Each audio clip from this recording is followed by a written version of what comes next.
안녕하세요. 오늘은 불교와 오해 2편에 해당합니다. 오늘 내용은 제목에서 보셨다시피 불교는 너무 쉽다. 그런 내용입니다. 이런 말을 하면 몇몇 분들은 그렇게 말할 거예요. 아니, 내가 불교를 알는데 불교 너무 어렵던데요. 정말 불교 어렵습니다. 이해하기 너무 어려워요. 한자도 많고 외워할 것도 많고 막 복잡하고 막 이해가 전혀 안 되던데요.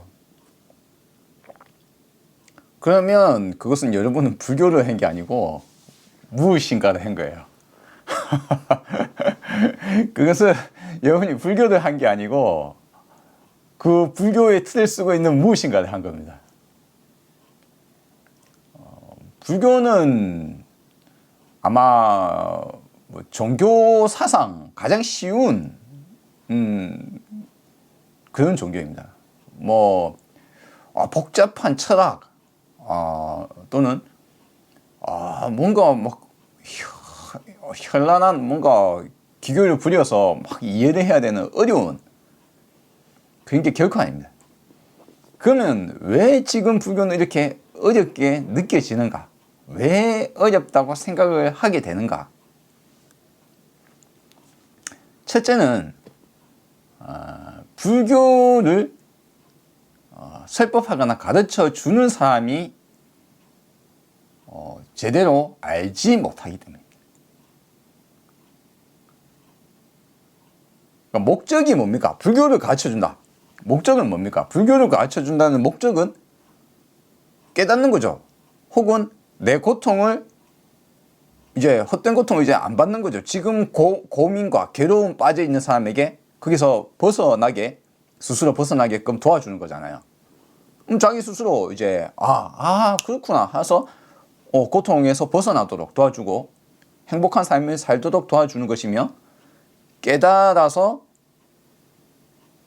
편안을 얻는 겁니다. 마음의 평안을 얻는 겁니다. 그런데 불교가 왜 그렇게 어렵게 느껴졌느냐? 여러분에게 예를 들어서 누군가가 반려신경을 강조한다 칩시다. 반려신경 자체가 한자로 이루어져 있잖아요. 한글이 아닙니다. 그런데 원문은 원래 산스크리트나 혹은 빨려예요.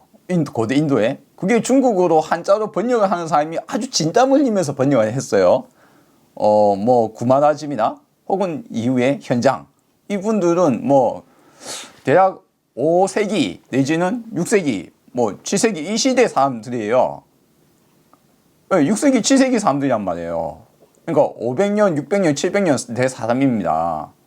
그런데 이 사람들도 고대 인도의 언어를 중국어로 번역하기 위해서 전 국가가 달려붙어서 총력을 기울여서 도움을 주면서 해라 라고 해서 막 열심히 번역합니다. 그러니까 혼자 번역하는 게 아니라 옆에 다른 사람이 막 도와주는 거예요. 국가적 지원을 받아서 왕가의 지원을 받아서 또 번역하는데 옆에서 막 도와줘서 같이 번역하면 그 주체는 구마라집이나 혹은 현장법사, 우리에게 서유기로 알려진 삼장법사의 다른 이름인 현장법사가 이제 신력을 이루고 그 전에 끌려와서 고통스럽게 힘들고 어렵게 끌려와서 살았던 구마라집 이라는 두 분이 각각 이렇게 번역을 한 거예요. 그 이외에도 다른 사람이 많이 번역했지만 이 두 분이 중국어로 번역한 것에 있어서 가장 중요한 역할을 하신 분입니다. 현재까지도 우리가 반야신경이나 건강경이나 이런 것들을 볼 때 이 두 분의 번역이 거의 들어가 있는 거예요. 거의 이 두 사람의 번역본입니다. 내용이. 근데 한자잖아요. 그러니까 산스크리트를 한자로 번역하는데 이 사람들이 얼마나 힘들어서 번역을 했어요. 근데 우리는 한자도 어려운데 산스크리트도 모르잖아요. 그러니까 불교가 어렵게 느껴지지 않습니까? 그 중에서도 가장 어려운 철학을 다루고 있는 반야신경을 여러분에게 설명을 하려고 하니까 설명하는 사람도 진땀을 흘리면서 설명을 하게 되는 겁니다. 그런데 깨달음, 불교, 마음을 편안을 주고 깨닫게 만드는 데는 그와 같은 어려운 것이 필요하느냐 마느냐 혹은 그걸 어렵게 설명을 해야 되느냐 매우 쉽게 여러분께 말해줄 수 있느냐? 그것은 누구에게 달리는 거냐? 바로 가르쳐주는 사람이 확실하게 깨달음의 단계에 도달해서 여러분을 이끌어 줄 수 있는 사람이라면 여러분께 절대 그것을 어렵게 말하지 않는다. 아주 쉬운 내용이에요. 매우 쉬워서 지나가던 초등학생을 붙잡고 이야기해도 그렇나 하고 알아들을 수 있는 내용이에요. 정말요? 왜? 불교에는 왜 그렇습니까? 왜 그럴까요? 왜? 첫째, 불교는 마음을 다루는 학문이에요. 예?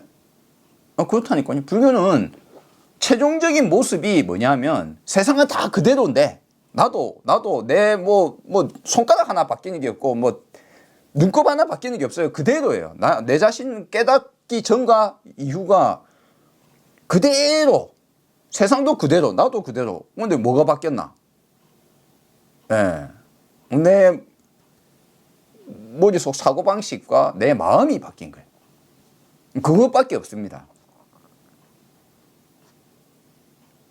그리고 그 중에 가장 중요한 것, 즉 깨달았다라고 누군가가 내가 깨달았습니다. 또는 내가 각성을 했어요. 라는 사람에게 가장 중요한 게 무엇이냐 물어보면 뭐라고 합니까?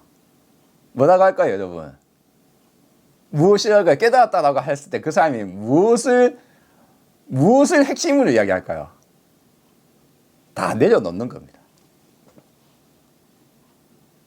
배우는 게 아니라, 그러니까 예를 들어서 불교를 공부하기 위해서, 불교를 해서 깨닫기 위해서 여러분이 새로운 학문을 배워야 되거나, 여러분이 뭔가 잘 모르는 것, 여러분이 잘 모르는 무엇인가를 새로 배워야 하거나, 그게 아니라 여러분이 뭔가 잡고 있거나 알고 있거나, 여러분이 알고 있거나, 여러분이 생각하고 있거나, 여러분이 욕망하고 있거나, 여러분이 하고자 하는 것, 여러분이 생각하고 있는 것, 여러분이 알고 있는 것을 다 놓는 거예요, 그냥.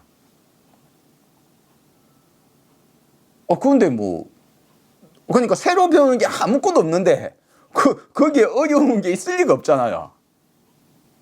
최종 결과물이 그냥 놓는 거예요. 놓고 버리는 거예요. 그야말로 불교는 아무것도 배울 필요가 없는 종교예요.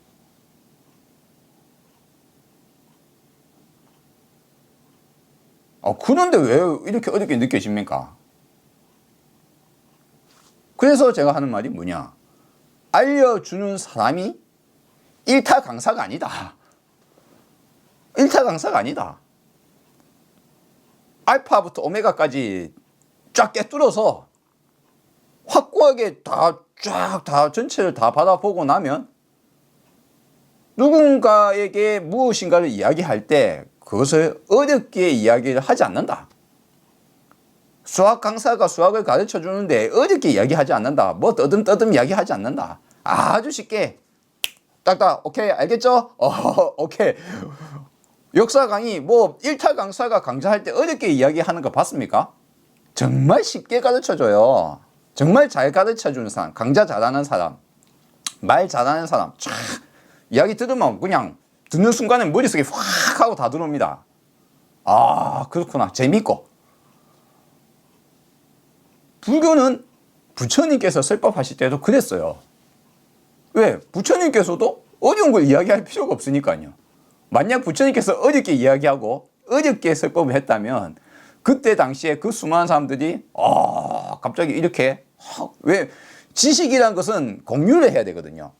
지식을 알려주면서 그걸 배워야 이제 깨닫는다고 하면 너무 힘들어요. 그런데 불교는 지식을 배우는 종교가 아니에요. 뭔가 복잡하고 어렵고 막 논리적으로 복잡한 무엇인가를 가야지 깨닫는 게 아니라는 겁니다.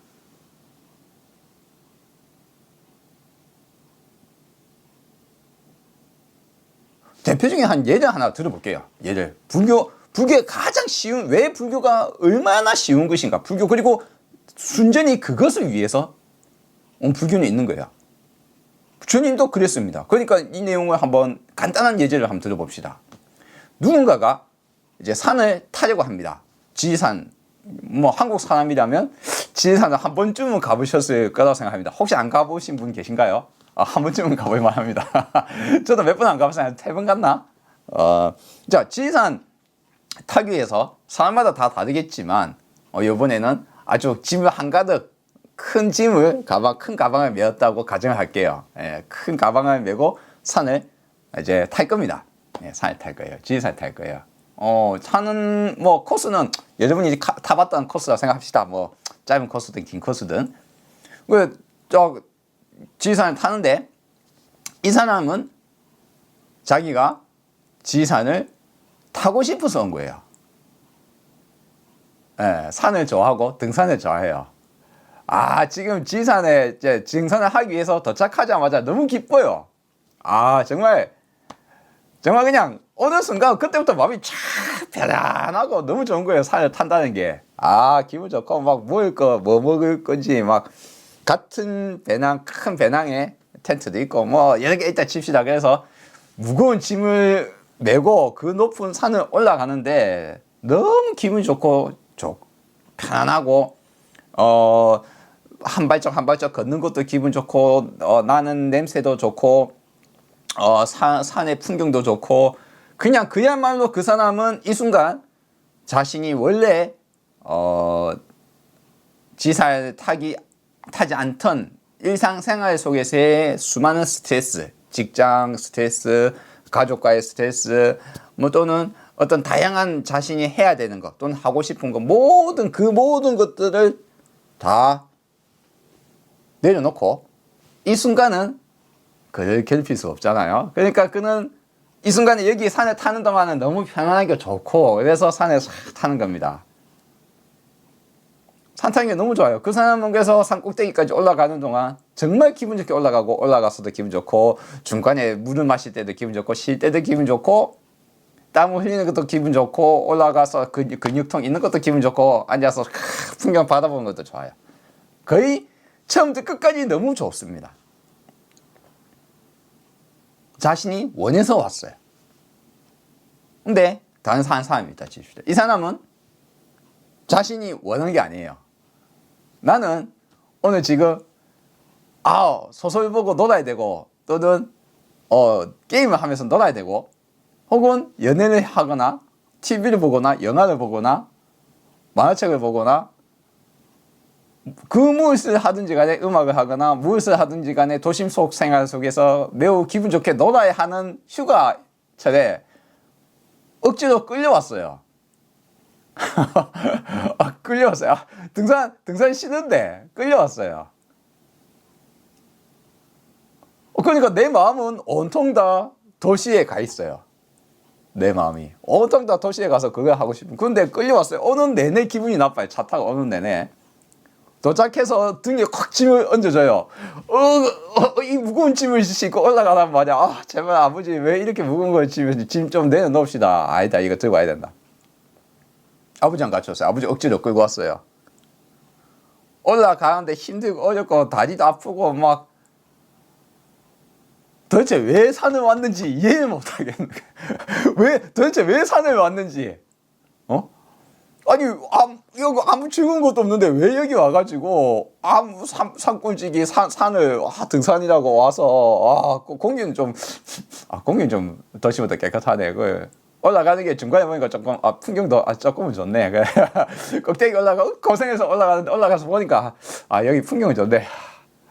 풍경이 좋네. 왜냐면 놀 수 있는 게 없으니까. 근데 올라가는 내내 별로 기분 좋지 않아요. 이 두 사람의 똑같은 산을 타는데 똑같은 짐을 올라가는데 이 두 사람의 마음 상태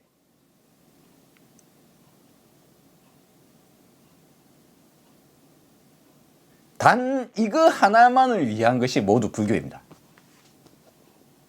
똑같은 산을 올라가는데 똑같은 행위예요. 그럼 외부적인 조건 하나도 안 바뀌었어요. 그냥 산을 타는 거예요. 꼭대기까지. 똑같은 짐과 똑같은 옷, 복장, 똑같은 시기, 모두 다 뭐 코스까지 다 똑같아 칩시다. 아예 알파 오메가 다 똑같아 칩시다. 그런데 한 사람은 너무 기분 좋고 다른 한 사람은 너무 싫어요.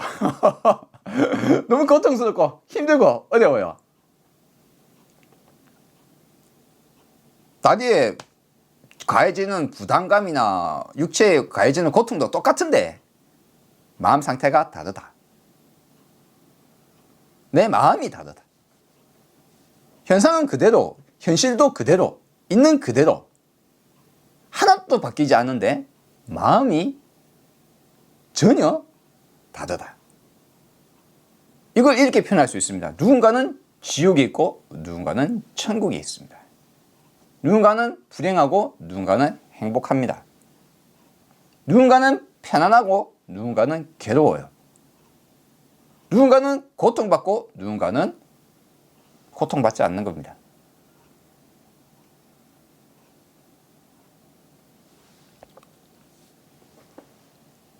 여기에 여러분 생각에 뭔가 많은 걸 배워야 학습을 해야 내가 모르는 걸 배워야지 바뀔 것 같나요? 만약 이 두 사람의 상태에 대해서 여러분이 들으셨는데 똑같은 등산에 똑같은 걸 하는데 두 사람의 마음 상태가 다르다는 것을 이해하는 데 있어서 뭔가 새롭게 배워야 되거나 알아야 되거나 하는 것이 아무것도 없죠. 아무것도 없습니다. 왜 그런가? 뭐 당연한 걸. 자, 그게 이제 여기서 아주 중요한 겁니다. 불교는 매우 당연해 보이는 것을 한 번 더 짚어보는 것이 불교예요. 여러분이 알고 있고, 여러분이 추구하고 있고, 여러분이 하고자 하거나, 여러분이 의무적으로 해야 된다고 생각을 하거나, 내가 하고 싶은 거다, 하기 싫은 거라든가, 내가 고통받고 있다든가, 우울하든가, 화가 난다든가, 나의 감정, 생각, 관념, 내가 알고 있는 것을 한 번 더 들여다보는 거예요. 불교는 그겁니다. 무엇을 위해서? 내 마음의 평안을 위해서. 내 고통, 내 괴로움, 똑같은 인생을 살아가는데, 뭐 어차피 여러분 우리 다 죽을 거 아니에요. 여러분도 저도 언젠간 죽습니다. 생명은 다 죽어요. 누구나 죽는단 말이에요. 언제 죽을지도 몰라요. 내일 죽을지 모레 죽을지 우리가 언제 죽을지 여러분이 어떻게 합니까? 아무도 모릅니다. 내가 언제 죽을지 아무도 몰라요. 우리는 태어나서 죽을 때까지 삶을 살아가는데 각자 추구하는 바가 있고 각자가 원하는 바가 있으며 뭐 그런 것들도 이제 있을 겁니다. 있는데 그런 모든 상황 속에서 그러면 하루하루 지금 순간순간 내가 어떻게 어떤 마음의 상태에서 살 것이냐. 그래서 부처님이 이야기하신 건 편안하게 살아라. 행복하게 살아라. 고통받지 마라. 어떻게? How? 이게 불교예요. 네. 어떻게 살 것이냐? 어떻게 사는 게 좋을 것이냐? 여러분 생각이 어떻습니까? 같은 산을 타야 되는데, 기분 좋고 편안하게, 이왕 할 거, 기분 좋게 편하게 가는 게 좋을까요? 아니면, 저게, 오락을 해야 되는데, 저기에 가서 뭘 해야 되는데, 여기 왜 왔는지 모르겠고, 아버지가 싫고, 아버지 억지로 끌고 왔으니까.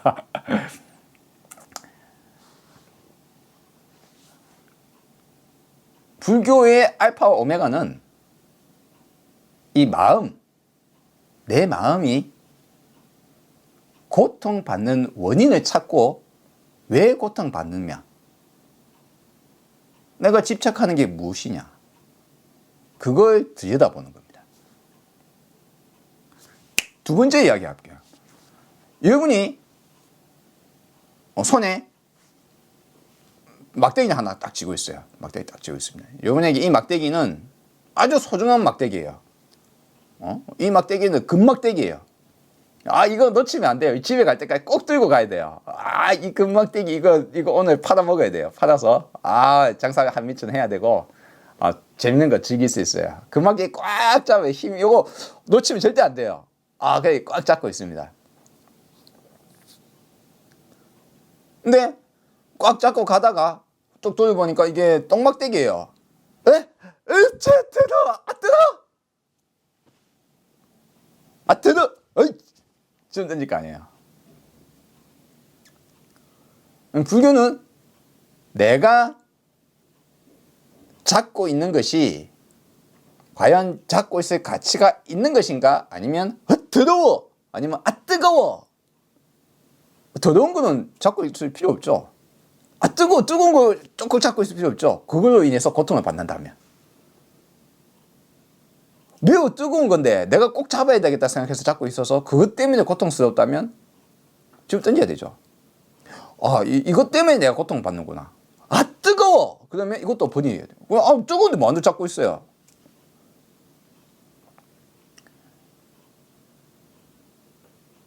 내가 잡고 있는 것이 무엇인지 바로 봐라. 이게 네가 집착하고 있는 거, 내가 하고 있는 거, 내가 지금 평소에 내가 인생을 살아가면서 내가 갖고 있던 내가 하고 싶은 거, 내가 해야 되는 거, 의무 뭐든지 간에 하기 싫은 거, 좋다 싫다부터 시작해서 이렇게 해야 된다, 이런 것이 상식이다, 이것이 맞다, 이것이 옳다, 그러다, 좋다 싫다 시작해서 그 판단들로 인해서 잡고 있는 거, 그것이 알고 봤더면 똥덩어리네. 뜨거워. 뜨거운 거야. 이것 때문에 고통받고 있었나? 내가 새로 뭔가 배워야 되는 게 아니라 내가 하고자 하는 바, 내가 해왔던 내 인생의 통틀어서 내 해왔던 것들이 사실은 무엇인가, 원래 이게 무엇인가를 보는 순간 저절로 놓아져요. 놓아지는 순간 깨닫게 됩니다. 그래서 보는 순간 깨달아지니까 얼마나 쉬워요. 그래서 불교에서 여러분께 누군가가 법사님이나 또는 누군가 책에서 설명을 한 거 보면 엄청 어렵고 힘들고 논리적으로 복잡해요. 단어도 어렵고 말도 이해하기 힘들고 그렇습니다. 그런 불교를 하고 있는데, 근데 막상 깨달았다는 사람 이야기 들어보면 이상하게 깨달아요. 원효 대사는 해골 봐가지고 물 먹었다가 그 다음 아침에 웩 하면서 깨달았단 말이에요. 그러면 그게 무슨 어렵고 힘든 게 뭐가 있어가 원효라는 엄청난 깨달은 사람이 나왔냐 이거예요. 그 사람이 도대체 뭘 어렵고 힘든 걸 알게 됐을까요? 아무것도 없어요. 불교는 너무나 쉬운 것을 이야기하고 있습니다. 그래서 불교는 알파와 오메가가 그냥 쉬운 것만 나와 있어요. 콩 심을 때 콩 난다. 팥 심을 때 팥 난다. 아니 땐 굴뚝에 연기 나대. 누구 논리나 근데 불도 안 뗐는데 왜 연기가 나? 당연히 불을 뗐으니까 연기가 나지. 콩 심을 때 콩 나는 거 당연한 거 아니야. 그럼 너무너무 쉬운 것을 가르쳐주고 있습니다. 그게 연기법이에요. 제가 방금 말한 거. 콩을 심으니까 콩이 나더라. 팥 심으면 팥이 나지 콩 나냐고. 아니 땡 굴뚝에 연기가 날 리가 있어. 굴뚝을 뗐으니 안에서 불을 뗐으니까 연기 날 거 아니야. 빛이 있으니까 어둠이 있지. 밝고 어두움은 상대적이라서 밝음이란 게 없으면 어둡다는 걸 알 수가 있나. 그쵸? 그러니까 명암은 둘이서 각자가 반대 성향이지만 이 둘이는 대척점이지만 밝은 게 있어야 어두운 게 있는 거죠. 그래서 이것이 있어야 저것이 있는 거예요. 공간적으로, 철학적으로. 선악도 그렇고 우리가 이제 대칭점에 있는 것들은 선하다고 생각을 하는 게 있어야 악하다는 게 상대적으로 상대성으로 있는 것들은 모든 것이 다 이것이 있어야 저것이 있는 거예요. 이것이 없으면 저것도 없는 거예요.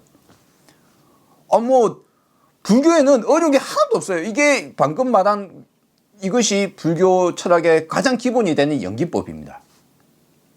연기법이 뭐라고요? 콩 심으면 돼 콩 나고 팥 심으면 돼 팥 난다.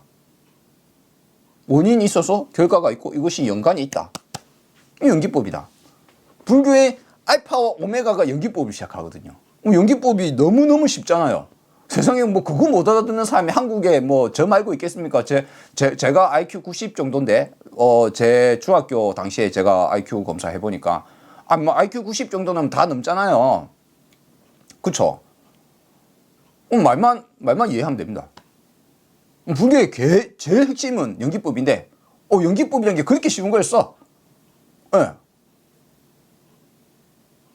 연기법이 가장 쉬운 거예요. 연기법을 기준으로 무상도 나오고 무화도 나오고 뭐 공사상 뭐 그렇게 어려운 거냐? 너무 쉬운 거다. 너무 쉬워서 그걸 뭐 어디 초등학생도 이야기해주면 그냥 그 자리에서 5분이면 그냥 그런 거예요. 3분이면 오케이. 그게 불교를 이루고 있습니다. 근데 그거를 너무너무 어렵게 왜 어렵습니까? 한자로 되어 있고 원래는 산스크리트어고 부처님이 뭐라고 말했는지 모르겠는데 뭐라고 산스크리트어 뭐라고 적혀있고 빨리어는 뭐라고 적혀있는데 이걸 뭐라고 번역을 하고 있고 이걸 중국에서 뭐라고 한자로 바뀌었으며 그것이 한국에서 뭐라고 이걸 이해하고 있더라.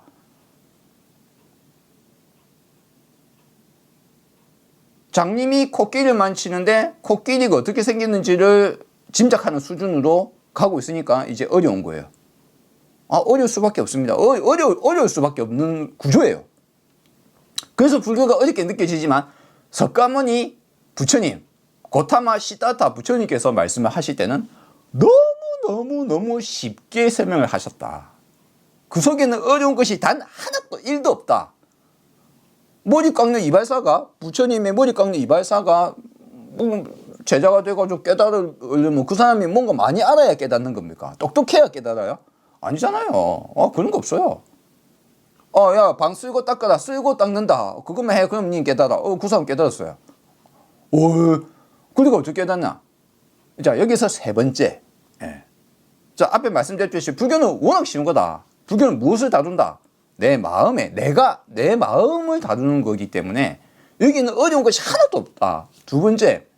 그러니까 깨닫고 난 후와 깨닫기 전과 깨닫고 난 이후가 무슨 뭐 세상의 진리를 뭐 어쩌고 막 복잡하고 어려운 걸 알아서 그래서 깨닫는 게 아니다. 그냥 지나가던 할머니가 깨닫고 나면 부처가 되었다. 그럼 그 사람 혹시 지혜로운 말을 하게 돼 있어요. 지식하고는 아무 상관없이. 그 사람이 뭐 세상의 뭔가 많이 알아서 뭐 AI가 뭔지 뭐 IT 기업이 뭔지 뭐 컴퓨터가 뭔지를 다 알아서 지혜로운 말을 하는 게 아니라 아무것도 몰라도 지혜로운 말을 하게 돼 있습니다. 그 사람이 보기에는 깨닫지 못한 사람은 아무 별거 아닌 일로 고통받고 있으니까 그래 고통받지 마라. 그거 니 왜 그걸 고통받고 있니? 하고 지혜는 말을 하세요. 왜? 깨달았으니까. 깨달은 사람은 자기는 이제 그런 걸로 고통 안 받거든요. 아주 딱 바로 보여요. 왜 그걸로 고통받아? 그거 고통받지 마. 그거 안 하면 돼. 그냥 지혜로운 말을 하게 되어 있습니다. 그게 깨달은 자입니다. 각성자예요. 부처예요. 아라한입니다. 완전히 깨달은 자는 그래서 아주 쉬운 말로 설명을 합니다. 부처님은 그래서 너무너무 쉬운 말로 설명을 하셨어요. 그 사람에 맞게 아주 쉽게 뭐 새롭게 어렵게 배울 거 하나도 없었어요. 불교는 그래서 쉽다.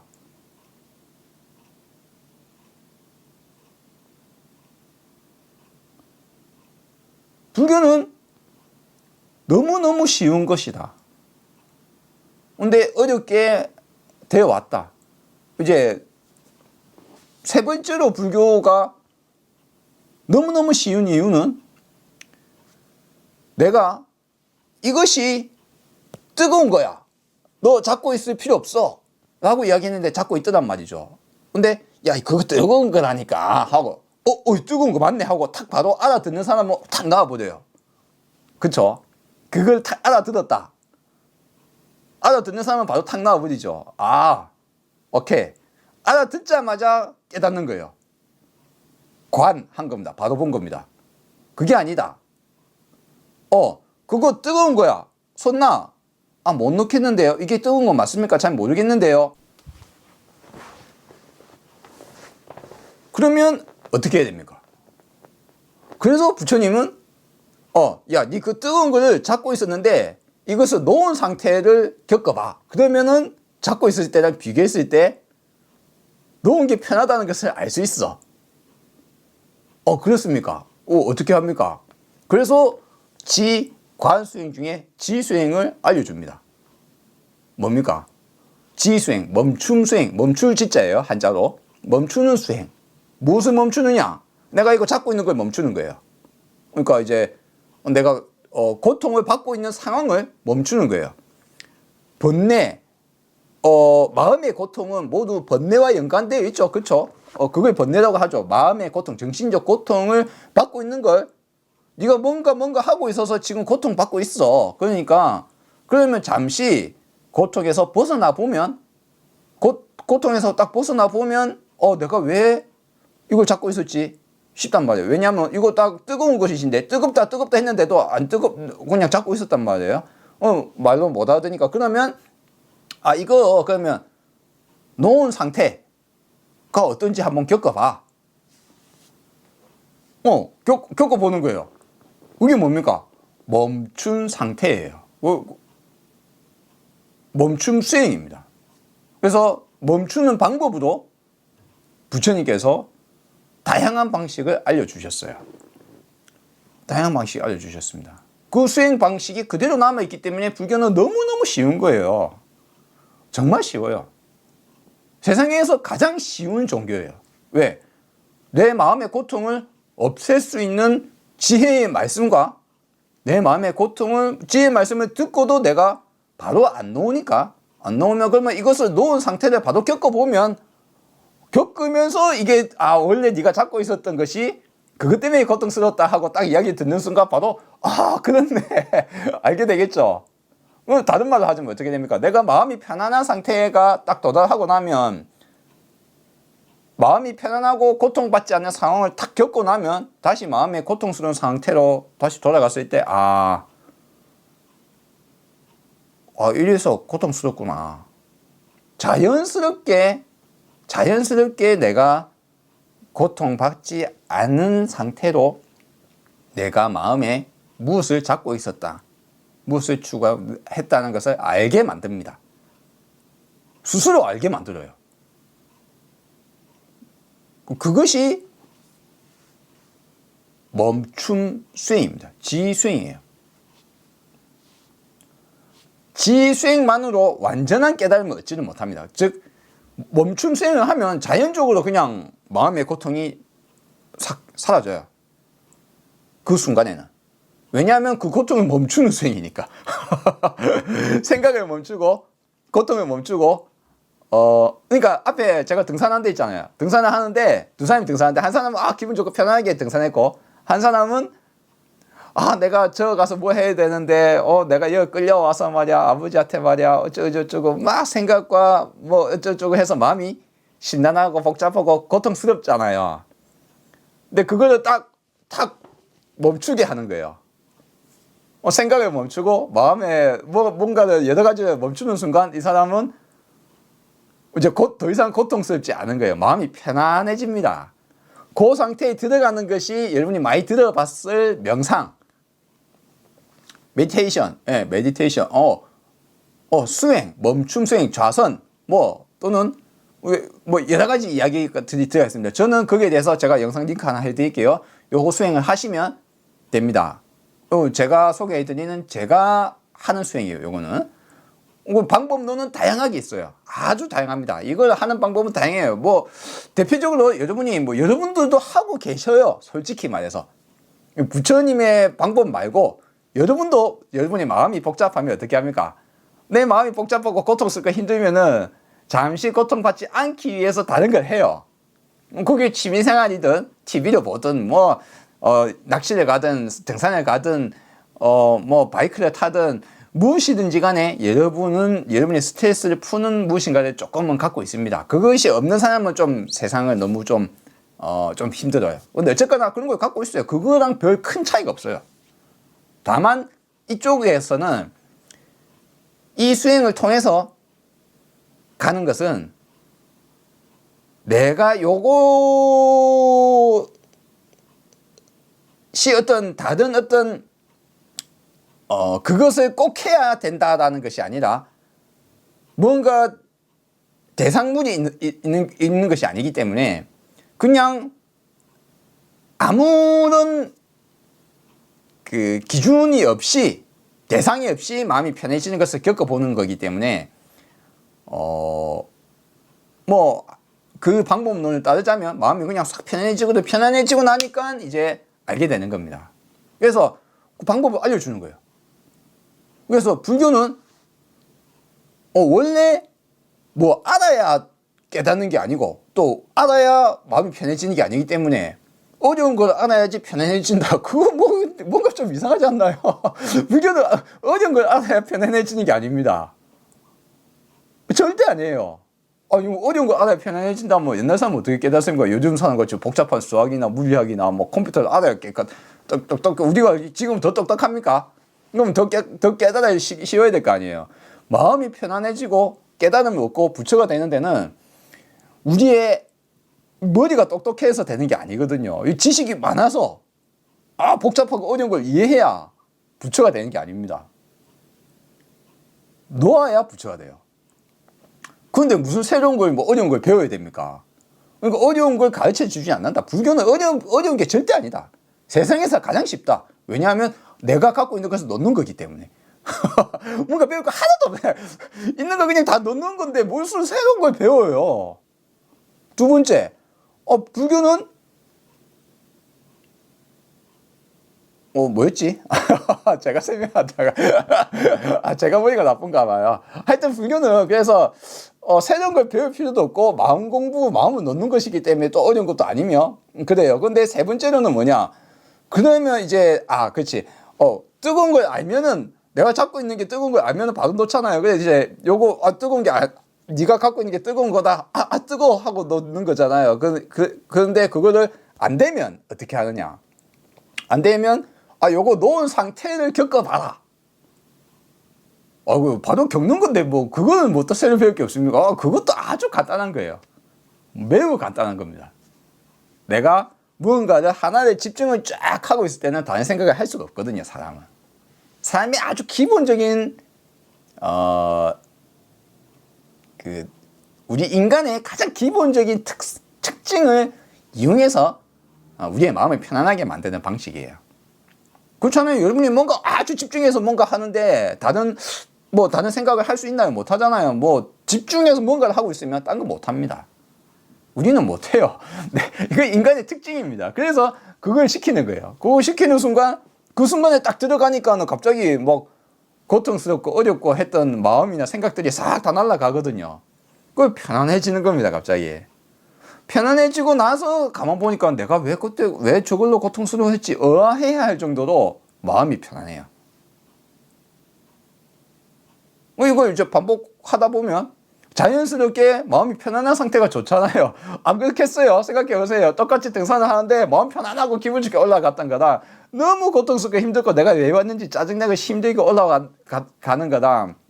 번갈아 가면서 한 번씩 했다 칩시다. 마음 상태가. 여러분이 그 마음 상태가 한 번은 편안하고 한 번은 너무 좋고 한 번은 너무 힘들었으면 어떻게 할까요? 자연스럽게 마음이 편안한 상태로 가려고 하게 되어 있습니다. 그게 불교예요.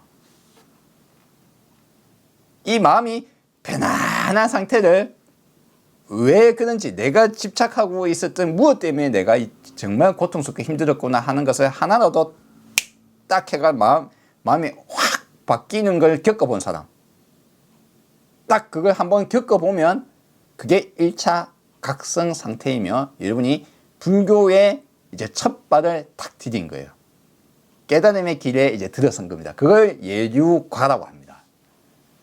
내 마음의 상태가 내가 gat혀있던 내가 이렇게 꽉 뭉쳐서 나를 둘러싸고 있는 어떤 껍질이 있는데 그 껍질을 한번 탁탁 두드려 보다가 탁 깨졌어요. 밖을 탁 내다봤는데 너무 좋은 거예요. 와, 이런 세상이 하고 탁 보는 순간 이제 그때가 이제 불교의 깨달음의 첫 발을 뗀 겁니다. 시작이에요. 그걸 예류가라고 합니다. 뭐 사향사가라고 해서 8단계로 나누기도 하고 뭐 간단하게는 뭐 4단계로 나누자면 그게 이제 깨달음의 흐름에 이제 드디어 발을 탁 들인 거예요. 여기 한 발을 딱 들인 사람은 벗어날 수 없어요. 그냥 깨달음을 가야 됩니다. 다만 언제 깨달아 최종적으로 부처가 되느냐, 아라한이 언제 되느냐는 뭐 인연에 따라서 되겠지만 그 한 번 발을 딱 당긴 사람은 언제가 되었든지 간에 무조건 깨달을 수밖에 없어요. 언제가 돼? 왜냐하면 그래서 예류항이라고 합니다. 예류과. 그 깨달음의 흐름에 몸을 드디어 한 번 담근 거예요. 이 사람은 한 번의 시메타를 딱 겪어봤기 때문에 그것이 몸을 체득을 해봤잖아요. 백날 첫날 말을 해봤자 이게 좋은 거야 아무리 말을 해봤자 한 번 겪은 것보다 못하거든요. 백문이 불여일견이다. 그래서 한 번 딱 겪어보는 순간 와 이런 것이 세상에 너무너무 마음 편안하니까 그래서 이제 깨달음의 길로 가게 됩니다. 불교는 그런 구조를 가지고 있어요. 부처님은 그래서 뭐 딱히 뭐 어렵게 설명한 적이 한 번도 없어요. 후대가 그걸 이해를 못해서 어렵게 만들거나 오해받을 짓을 계속 합니다. 너무 엉뚱한 소리를 막 합니다. 후대에 가면 뒤에 가면 계속 헛소리를 합니다. 불교는 그래서 너무너무 쉬운 종교다.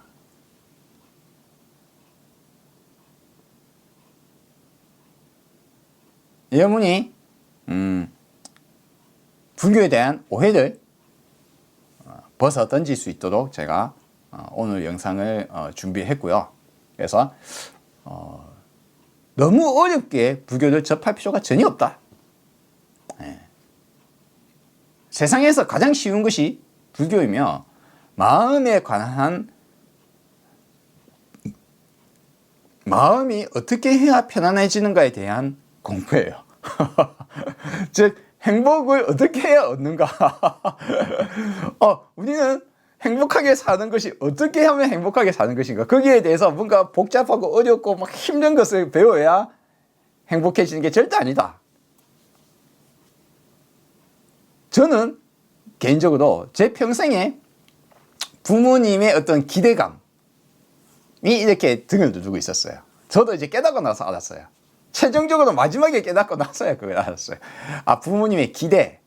우리 집을 한번 부흥시켜보자. 돈도 좀 벌어보고 또 아버지와 또 한때 저의 꿈이었던 세상에 뭔가 뜻을 확 펼쳐서 뭔가 좋은 일도 하고 뭐 학교도 세우고 훌륭한 일을 한번 해보자. 세상에 이렇게 힘들고 어려운 사람이 많은데 근데 아버지는 실패했고 아들아 너는 한번 해봐라. 그와 같은 꿈이 또 제 어깨에 있고 또 내 사촌 또 제가 이제 장남이니까 또 동생 뭐 또 결혼해서 아들 부모님 효도 의무감에 어깨가 짓눌려져 있는 거예요. 거기에 나는 하고 싶은 것도 있는 거예요. 내가 하고 싶은 것과 해야 되는 것과 이걸 평생을 짐을 메고 끙끙거리고 있었던 겁니다. 똑같은 일을 하더라도 이 마음의 짐을 벗어 던져야 되거든요. 이 마음의 짐을 평생을 안고 있는데 그러면 그 사람이 쉬운 인생을 살 수 없습니다. 매일매일이 지옥이에요. 앞에 말씀드렸다시피 똑같은 산을 타는데 예를 들어서 제가 돈을 벌고 싶거나 뭐 효도하고 싶거나 또는 뭐 좋은 일을 한번 해보고 싶고 꿈을 펼쳐보고 싶은데 막 사업은 현실은 똥처망이 돼서 맨날 막 사업 실패하고 뭐 사업은 실패하고 빚쟁이 되고 뭐 신용불량자 됐다가 막 인생이 막 어렵고 힘들어도 꾸준하게 소띠처럼 제가 소띠거든요. 소처럼 막 이렇게 이게 이제 그런 것들은 별로 좋은 게 아니에요. 제가 소띠 이야기했는데 그거 아주 나쁜 거예요. 그런 거는 있는 거 아닙니다. 어쨌거나 뭔가 억수로 미련하게 이렇게 꽉 짐을 껴안고 끌고 가는 그 마음의 상태가 그와 같은 것들을 잡고 있는 한은 마음이 자유로울 수 없잖아요. 편안한 생을 살아야 되는데 그런 걸 꽉 들고 쥐고 메고 들고 막 억지로 한 발 한 발 떼고 있단 말이에요. 그 사람이 행복할 수가 없습니다.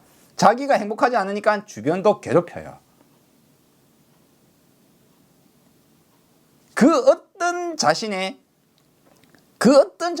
훌륭한 목표라든가 그 어떤 자신이 고귀한 의무를 지고 있다거나 무엇이 돼도 내가 불행하면 그 사람은 주변을 불행하게 만듭니다. 만들어요. 왜 그렇습니까? 인상에서 드러나고 표현에서 드러나고 내가 힘들고 어렵고 내가 힘들고 어려우면 주변 사람을 다독여 줄 수 없으며 내가 힘들고 어려우니까 내 얼굴을 보는 사람이 그 사람은 내 때문에 자기도 힘들어져요. 불행을 퍼뜨리고 다닙니다. 자기는 안 그렇다고 생각할 거예요. 그렇지만 그 사람은 그렇습니다. 부모님을 볼 때마다 내가 행복하게 못 해줬으니까 미안하고 미안하니까 잘 안 찾아가지고 난 빨리 돈 벌어서 해줘야 되는데 엄마 그럼 내 돈 벌어 막상 돈을 벌려고 해도 못 벌 가능성이 90%지만 돈을 막상 돈 벌었는데 막상 찾아가려니까 아버님 죽었어요. 세상은 그래요. 막상 내가 깨달았는데 깨달으면 전해줄 아버님이 돌아가셨어요. 세상은 그렇습니다.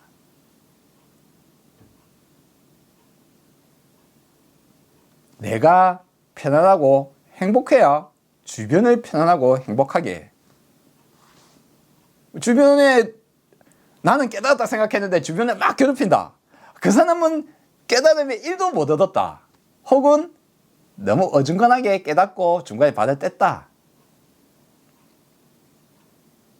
깨달음을 추구하고 깨달음으로 나아가는 불교를 배우는 사람들은 주변을 행복하게 만드는 사람. 깨달은 자도 주변을 행복하게 만듭니다. 내가 편안하고 행복한데 나를 보는 사람은 저절로 나를 보면 행복하고 유머도 있고 주변 사람 다 행복하게 해주는 거예요. 짐 들고 있는 짐이 있으면은 좀 가볍게 해주고 또 같이 들어주고 내가 아무 마음의 짐을 안 메고 있으니까 다른 사람 뭐 하는 것에 대해서 도와준 거예요. 똑같은 등산을 하더라도 마음이 편안하면은 등산 따위 뭐 너무 좋죠. 행복하죠. 돈 한 푼 안 벌어도 전 똑같거든요. 깨닫기 전에도 돈 한 푼 못 벌었고 깨닫고 난 이후에도 돈 한 푼 못 벌고 있어요. 그런데도 마음이 편안하다. 내 마음이 편안해야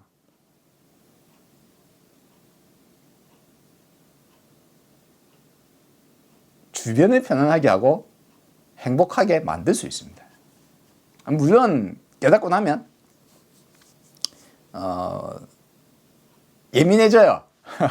예민해져가지고 눈물도 흘리고 감정적으로 그렇게 합니다만 고통받지 않는다. 헛된 것에 고통받지 않고 살아갑니다. 지혜로운 삶을 살 수 있습니다. 그래서